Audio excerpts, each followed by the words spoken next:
bidang itu ya, mungkin beliau dengan keahlian mereka, ya kan, saya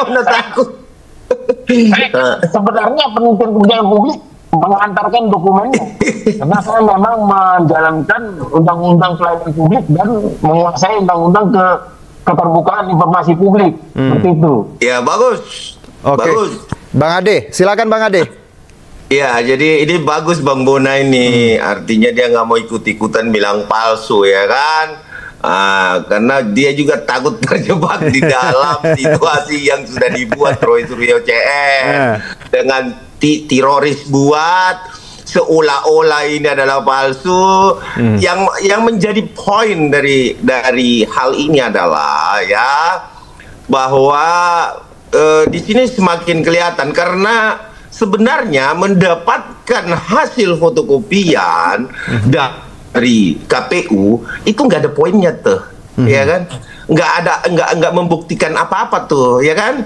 Nah, terus kemudian ya kan bahwa ini sebenarnya 2020 Bang Roy itu sudah megang, Roy Suryo itu udah megang. Jadi teroris ini udah lama ini dia megang, cuman itu hasilnya akan sama gitu loh. Nah, tetapi yang menjadi poin penting di sini saya sampaikan kepada Pak Bona bahwa 32A ini akan semakin jelas.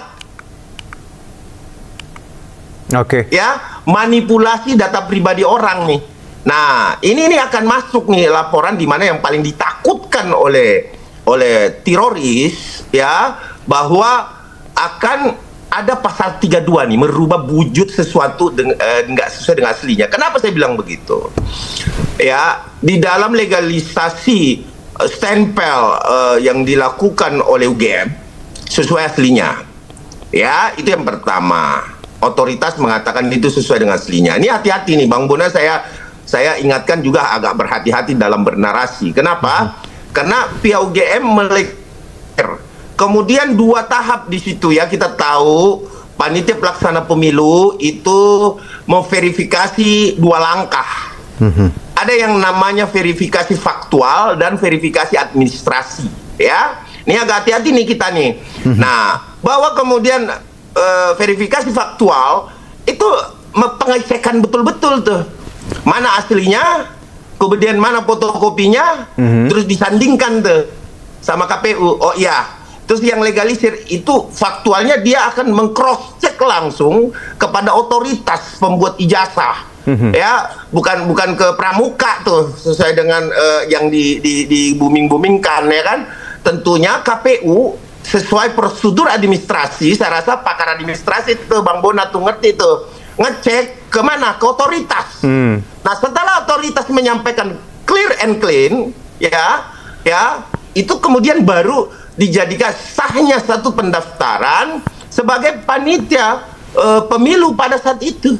Nah, ini ada 2 otoritas yang memiliki diberikan kewenangan, baik itu KPU maupun ya UGM sebagai otoritas itu diberikan kewenangan untuk verifikasi administrasi maupun faktual. Tapi itu bagus ya Bang Bona, bahwa Bang Bona mendapatkan itu perjuangan Bang Bona untuk kelompok teroris itu diberikan, dan tapi saya anggap itu tidak akan menjadi suatu tolak ukur bahwa di situ ini nambah lagi nih ujaran kebenciannya, provokasinya bahwa 99% palsu.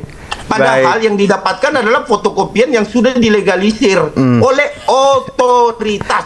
Bang Ade. Bang Ade, jadi KPU pastinya sudah memverifikasi dan UGM dan ya tadi ya hasil yang didapat sekarang itu memang sudah valid ya Bang ya. Baik, Bang Ade, saya ke Bang Bona. Bang Bona, gimana nih Bang? Silakan Bang. Jadi saya memverifikasi lagi nih, kata Abang ini ya, apa artinya berdasarkan laporan KPU, ya kan, bahwa mereka tidak memverifikasi salinan yang dikasih dari UGM. Yang ngomong siapa?